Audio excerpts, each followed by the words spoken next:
We'll go over the two questions we had really quick, and then we'll go right to your question. We'll start with the wildfire one, and this one came from James. I believe he was in Taylor Ridge. He was asking, what is the drought situation in Canada right now, and are we expecting to have a very smoke-filled summer with wildfire? So this is something we don't get to show very often because we can't load the whole North American one into our system. I found that out the hard way yesterday. Oh. But the product does exist. The same folks that make our drought outlook actually pair up with our counter folks there into the north in Canada. And you can see that there is still quite a bit of drought going on. And I want to highlight one area in particular in pink. This is where we saw the majority of the wildfires last year in 2025. And look what's going on with the drought. It's still severe. And in some cases, it's extreme. And if you see that SL on your phone, that means severe long-term. So we have short-term drought, which means usually we can get a couple good rainfalls and that would relieve it. Long-term means this has been sticking around for a long time. It's going to take a long time and a lot of rain and a lot of consistency to that to actually be able to relieve those drought conditions.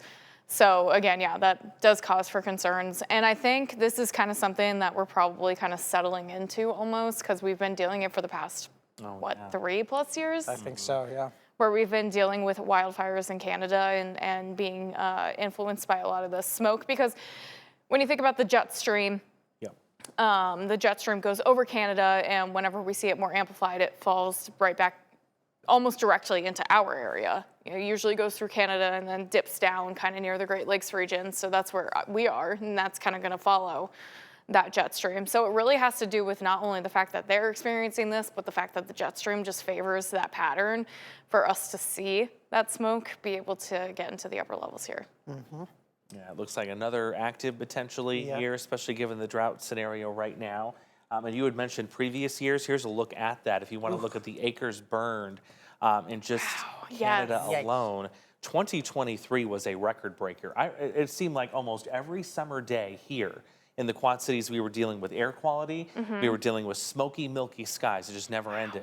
2025 wasn't, extremely easier or better. But you can still see in the trends, just it's again, like I said, which I'm very surprised that my brain was able to pick this up. It just felt like the past 3 years, this is kind of what we've been dealing with in the summer. And I guess, 2023 kind of launches it probably a little more when you get a record-breaking year like that.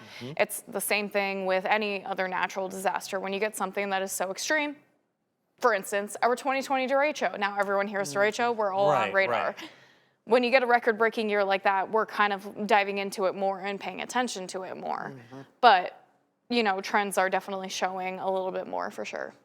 Yeah, on the rise there, so it is something worth watching.